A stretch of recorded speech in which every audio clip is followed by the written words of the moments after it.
कोनगाड़ी भारतीय चाय मजदूर संघ का मैं प्रेसिडेंट हूँ।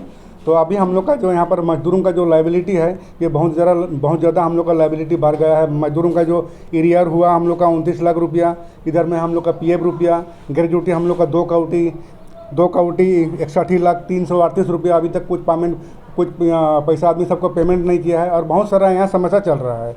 और हम लोग का जो अभी हम लोग का कुछ कागज पत्र नहीं मिला है, जो यहाँ पर जलान है ना कौन है पता नहीं है। और इतना हम लोग labour commissioner, labour officer, labour minister और यहाँ का जितना भी प्रशासन विभाग को हम लोग जनाया है, लेकिन हम लोग का मजदूरों के बारे में कोई आलोचना विलोचना नहीं करता है। इसलिए अभी ये हम लोग का बहुत हम लोग गुस्सा में है। तो इसका जल्दी अगर फैसला नहीं करते हैं तो इसके बारे में हम लोग लेकिन बहुत बड़ा हम लोग आंदोलन करेगा बगान में। फिर से हम लोग एक जैसे हम लोग बंद किया था अप्रैल महीना में, वैसे हम लोग फिर से हम लोग बंद करेगा बगान को। जब तक ये फैसला नहीं होता है तब तक इसको हम लोग बंद करके रखेगा और फैसला जब होगा तब होगा। और अभी जो हम लोग का बगान में जो पेड़ काटने का बात हो रहा है, ये पेड़ काट रहा है लेकिन वो लोग सेल करने के लिए काट रहा है। यहाँ पर देखिए हम लोग का मजदूरों का घर 64 घर है घोड़ लाइन में, 67 है टिंग लाइन में, 17 घर है सुखदेव लाइन में और मंगरा लाइन में हम लोग का मोतरो 9 घर है। टोटल हम लोग का 700 आदमी में अभी देखिए कितना घर है यहाँ पर। और यहाँ कल परसों हम लोग का सुनते हैं मैनेजर के या मैंने न्यूज़ लैब में बोल दिया है जो हम घर बनाने के नाम से गाछ काट रहा है, फैक्ट्री सब बना रहा है, कुछ सब ये सब हुआ है, सब ये झूठ बात है, ये सब कुछ नहीं है यहाँ। अगर वैसा अगर काम करता है तो आप लोग यहाँ इंक्वायरी कीजिए, जैसे डीओपी हुआ। और हम लोग ऑलरेडी ओसी सर को हम लोग लिख के दिए हैं। अगर इसका बारे में अगर कोई इंतजाम नहीं करता है तो हम लोग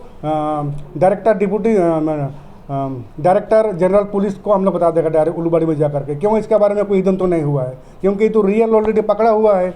और पकड़ा हुआ है बोल के तो यहाँ से ले गया है सलबाड़ी ऑफिस में। हाँ? अगर नहीं पकड़ा था तो वो लोग यहीं रह जाता। अगर उसके पास कागज पत्र यदि ओके है तो क्यों ले गया वो लोग सलबाड़ी तक। तो अभी यही बात है कि हम लोग जान रहे हैं। हम लोग 6 तारीख को हम लोग ओसी सर को हम लोग दे दिए हैं कॉपी, लेकिन अभी तक हम लोग का 3 दिन हो गया, 6 से हो गया 9 तारीख तक हो गया, अभी तक इसके बारे में कोई फैसला ही नहीं हुआ है। वो खाली forwarded to honourable civil SDO बोल के लिख के दिया है। ये कितना दिन का अंदर में अगर अरेस्ट नहीं करता है तो इसका बारे में हम लोग लेकिन पूरा यूनियन हम लोग यहाँ बहुत बड़ा हम लोग आंदोलन करेगा। আমি সদৌ অসম আদিবাসী ছাত্ৰ সন্থা বাঘবাৰী আঞ্চলিক আৰু শ্ৰমিকক লৈ বহু আগৰে পৰা স্মাৰক পত্ৰ শ্ৰম মন্ত্ৰী, PF commissioner, PF office, labour commissioner, labour office আমাৰ বাক্সা জিলাতো আমাৰ দিয়া হয়েছে বা অৱগত কৰা হৈছে। কিন্তু আমি দেখা পালোঁ যে কোনো ধৰণৰ সঁহাৰি নাপালোঁ আমি প্ৰশাসনৰ পৰা বা আমাৰ পিএফ কমিশনাৰ, পিএফ অফিস বা লেবাৰ কমিশনাৰ, লেবাৰ অফিস আৰু আমাৰ শ্ৰম মন্ত্ৰীৰ পৰা। তো গতিকে আজি আমি পুনৰ এই সংবাদমেল পাতি পুনৰ অৱগত কৰাব বিচাৰিছোঁ আমাৰ শ্ৰম মন্ত্ৰী সঞ্জয় কিষাণ ডাঙৰীয়াক, লগতে PF commissioner, PF office, labour commissioner, labour office, Baksa জিলা প্ৰশাসন, খালবাৰী প্ৰশাসন।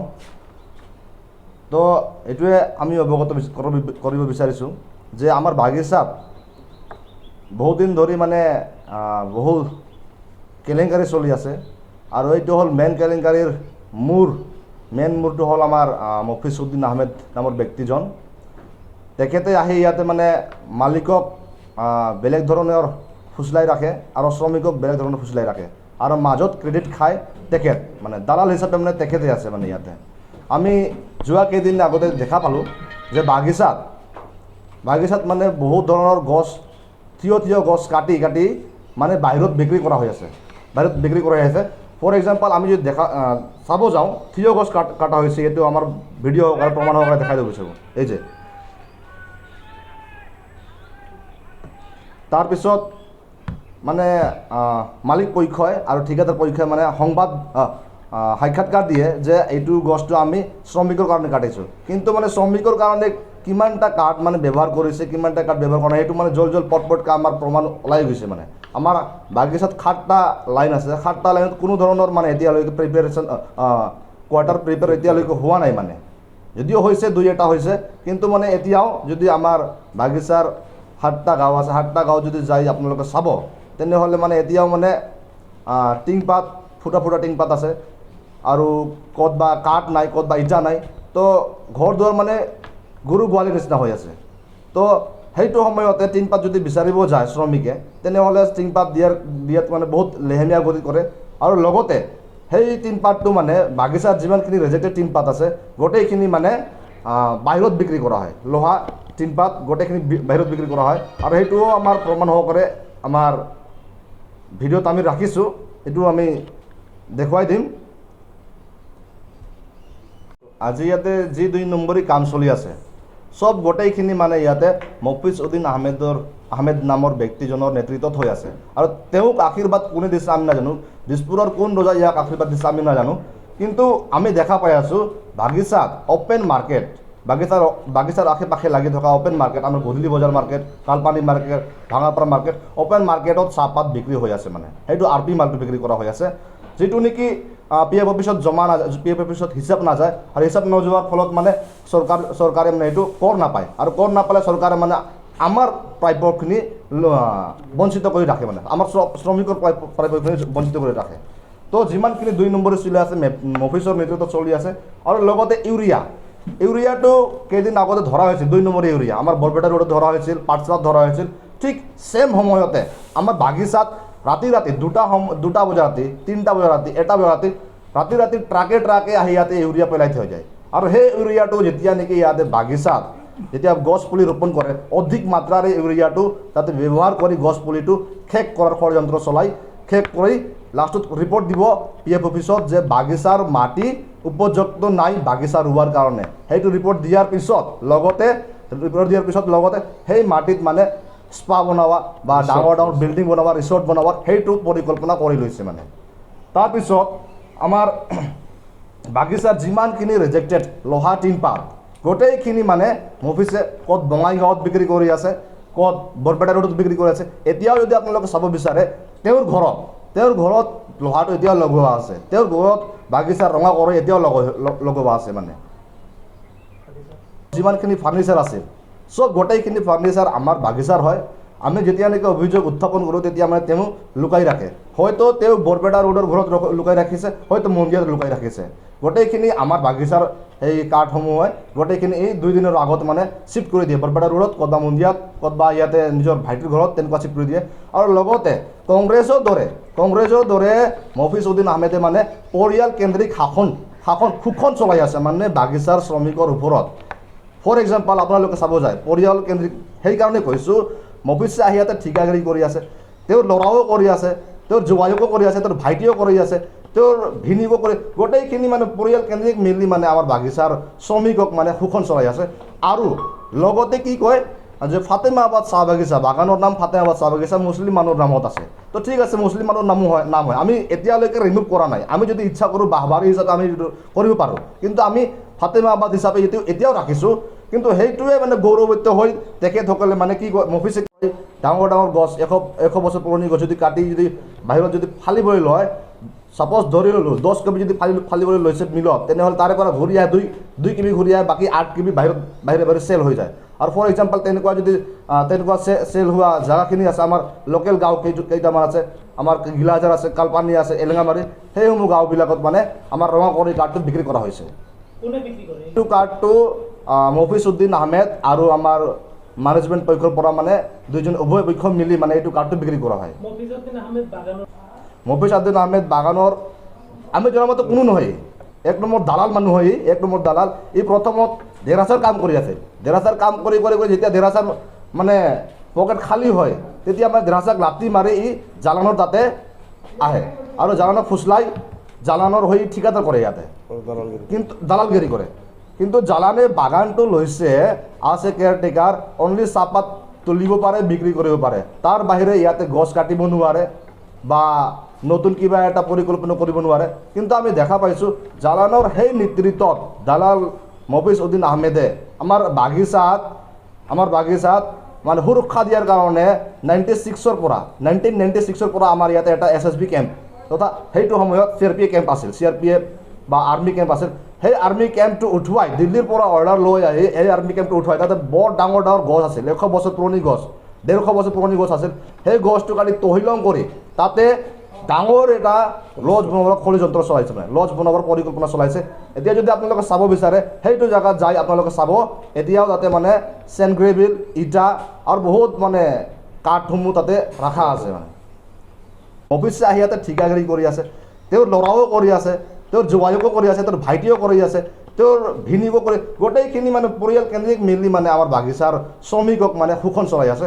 আৰু লগতে কি কয় যে ফাতেমাবাদ চাহ বাগিচা, বাগানৰ নাম ফাতেমাবাদ চাহ বাগিচা মুছলিম মানুহৰ নামত আছে। তো ঠিক আছে, মুছলিম মানুহৰ নাম হয়, আমি এতিয়ালৈকে ৰিমুভ কৰা নাই। আমি যদি ইচ্ছা কৰোঁ বাহবাৰী হিচাপে আমি কৰিব পাৰোঁ, কিন্তু আমি ফাতেমাবাদ হিচাপে এতিয়াও ৰাখিছোঁ। কিন্তু সেইটোৱে মানে গৌৰৱান্বিত হৈ তেখেতসকলে মানে কি মফিছে কি কৰে, মুছলিম আৰু আদিবাসীৰ মাজত সংঘাত এটা চলোৱাৰ এটা ষড়যন্ত্ৰ চলাইছে। ফৰ এক্সাম্পল 2 দিন আগত এনেকুৱা হৈছিল যে যিমানখিনি মানে শ্ৰমিকে মফিচৰ আণ্ডাৰত কাম কৰে, ঠিকাদাৰৰ আণ্ডাৰত কাম কৰে, সেইটো অকল মুছলিমে নাই, কিন্তু তাতে বড়ো আছে, আদিবাসী আছে, আমাৰ নেপালী সম্প্ৰদায়ৰ লোক আছে, বেংগলী সম্প্ৰদায়ৰ লোক আছে, মুছলিম অধিক মাত্ৰাত আছে। তো কেইদিন আগত মানে মুছলিম কি কয় মফিজুদ্দিন আহমেদ নামৰ ব্যক্তিজনে সেই শ্ৰমিকসকলক, নিজৰ শ্ৰমিকসকলক কয় যে আপোনালোকে কামত যাব নালাগে কেইদিনমান, যদি আপোনালোকে কামত যায় তেনেহ'লে বাগিচাৰ মানুহে মানে মাৰামাৰি কৰিব। আৰু সেইটো কৈ মানুহৰ মাজত মানে সেইটো ভুল মানে ভুৱা প্ৰচাৰ চলাইছে, ভুৱা বাতৰি মানে নিজৰ জাতিত মানে বিভ্ৰান্তি সৃষ্টি কৰিছে, যাৰ ফলত মানে দুটা জনগোষ্ঠীৰ মাজত মানে এটা সংঘৰ্ষ হ'ব, সেইটো ষড়যন্ত্ৰ চলাইছে মানে। তো আমি সকীয়াই দিব বিচাৰিছোঁ, যদি অনাগত দিনত যদি তেনেকুৱা হয় তেনেহ'লে গোটেইখিনি দায়িত্ব কিন্তু মফিজুদ্দিন আহমেদৰ হ'ব। যোৱা 3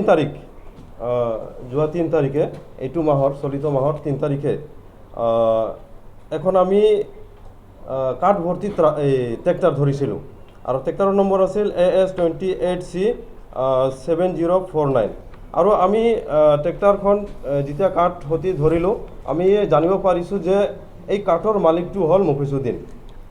পিছত আমি সোধ পোছ কৰি আমি গম পালোঁ যে যিখন কাঠ মানে মিলত পঠোৱা হৈছে বাহিৰত বিক্ৰীৰ কাৰণে, এইটো মফিজৰ নেতৃত্বত পঠোৱা হৈছে।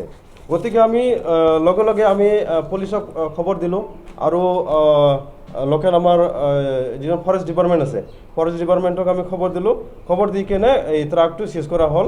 আৰু লগতে আমি ওচৰত যিটো কাঠমিল আছিল, সেই কাঠমিলত গৈ কেনে আমি চাওঁ যে 14 পিছৰ ওপৰত মূল্যৱান গছ, মানে বাগিচাৰ যিবিলাক মূল্যৱান গছ, এইটো কাটি তাতে থোৱা আছিল, আৰু সেইবিলাক মানে চিজ কৰা হ'ল। কিন্তু আজি যোৱা 3 তাৰিখৰ পৰা আজি এসপ্তাহ হ'ল, আমি কিন্তু মফিচৰ এগেইনষ্টত কোনো এটা পদক্ষেপ লোৱা আমি নেদেখিলোঁ। যিহেতু আমি হাতলিতে আমি ধৰি দিছোঁ, সম্পূৰ্ণ আমি প্ৰমাণ দিছোঁ, আৰু যিখন ট্ৰেক্টৰ আমি ধৰিছিলোঁ ট্ৰেক্টৰৰ কোনো কাগজ পাতি নাছিলে। আৰু আমি ফৰেষ্ট ডিপাৰ্টমেণ্টক গছটো যে থিয় গছ কাটিছে, ইয়াৰ আমি ভিডিঅ' ফুটেজো আমি দিছোঁ, আৰু বাগিচাত যিবিলাক গছ কাটিছে, য'ত গছ কাটিছে সেইবিলাক আমিও ভিডিঅ' কৰি দিছোঁ আৰু দেখুৱাই দিছোঁ। কিন্তু মানে পৰিতাপৰ বিষয় যে আজিলৈকে কোনো এটা পুলিচ প্ৰশাসন হওক বা ফৰেষ্ট ডিপাৰ্টমেণ্টে একো পদক্ষেপ নল'লে। তো গতিকে আমি অনতিপলমে মফিচৰ এগেইনষ্টত এই গাছ কাটাৰ কাৰণে, গাছ কাটাৰ এগেইনষ্টত গাছ কাটি চুৰি কৰি বিক্ৰী কৰাৰ অভিযোগত ইয়াক মানে এৰেষ্ট কৰিব লাগে আৰু উচিত শাস্তি দিব লাগে, এইটো আমি ছাত্ৰ সন্থাৰ পৰা দাবী কৰিছোঁ। যদি এসপ্তাহৰ ভিতৰত একো পদক্ষেপ নলয় পুলিচ প্ৰশাসনে, তেতিয়াহ'লে কিন্তু আমি জংগী আন্দোলন গঢ়ি তুলিম। কাৰণ এইটোৱে যে আপোনালোকে সকলোৱে জানে, চিৰিজ গছ আৰু চাপাত গছ আমাৰ জাতিৰ লগত মানে এটা এটাচমেণ্ট আছে। চিৰিজ গছৰ নামত বহুত গান আছে, আপোনালোকে জানে, চাপাত গছৰ নামত বহুত গান আছে। আমাৰ মানে জাতীয় জীৱন সংস্কৃতিৰ লগত চিৰিজ গছ, চাহ গছ এইটো আমাৰ জড়িত হৈ আছে। কোনোবাই যদি চিৰিজ গছ কাটে নাইবা বাগিচাত থকা গছ কাটে, তেতিয়াহ'লে আমাৰ অন্তৰত কিন্তু বহুত আঘাত লাগে। সেইটোৰ কাৰণে আমি প্ৰশাসনক আমি অনুৰোধ কৰি আছোঁ, যিবিলাক দুষ্কৃতিকাৰীয়ে মফিজুদ্দিন লগত মিলি মেনেজমেণ্ট যিটো মেনেজাৰ আছে, জীৱন সংস্কৃতিৰ লগত চিৰিজ গছ, চাহ গছ এইটো আমাৰ জড়িত হৈ আছে। কোনোবাই যদি চিৰিজ গছ কাটে নাইবা বাগিচাত থকা গছ কাটে, তেতিয়াহ'লে আমাৰ অন্তৰত কিন্তু বহুত আঘাত লাগে। সেইটোৰ কাৰণে আমি প্ৰশাসনক আমি অনুৰোধ কৰি আছোঁ, যিবিলাক দুষ্কৃতিকাৰীয়ে মফিজুদ্দিন লগত মিলি মেনেজমেণ্ট যিটো মেনেজাৰ আছে ধীৰাজ বৰ্মন, আমি জানিব পাৰিছোঁ তেখেতো জড়িত আছে। গতিকে দুইজনক মানে উচিত শাস্তি দিয়াৰ কাৰণে আমি দাবী জনাইছোঁ। আৰু